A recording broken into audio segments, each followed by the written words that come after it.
Je suis convoquée le 7 juillet prochain pour apologie du terrorisme, pour avoir relayé une citation de Kozo Okamoto. La citation, c'est celle-ci. « J'ai consacré ma jeunesse à la cause palestinienne.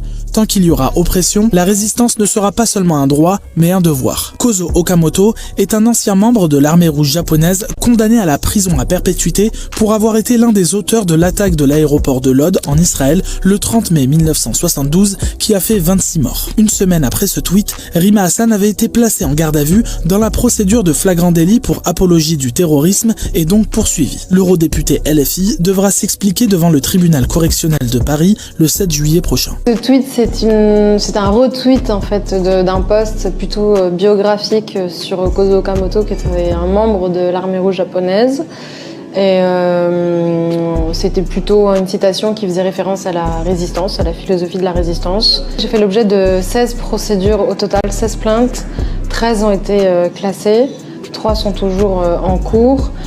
En principe, les élus bénéficient justement de l'immunité parlementaire pour protéger en fait leur liberté d'expression dans le cadre de leur mandat.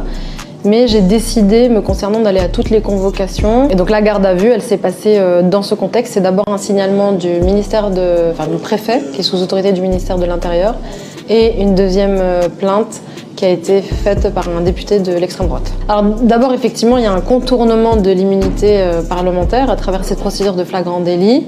Et par ailleurs, il y a un dévoiement des lois antiterroristes. L'eurodéputé dénonce de nombreuses atteintes à ses droits pendant sa garde à vue. Ce qui était particulièrement problématique, c'est effectivement la divulgation d'informations, fausses informations dans le cadre de ma garde à vue, notamment sur la possession de drogue, l'implication directe des services de l'État, notamment du porte-parole du ministère de la Justice, également tout le déploiement de surveillance qui a été mobilisé pour me géolocaliser, retracer tous mes déplacements sur une période de 3 mois.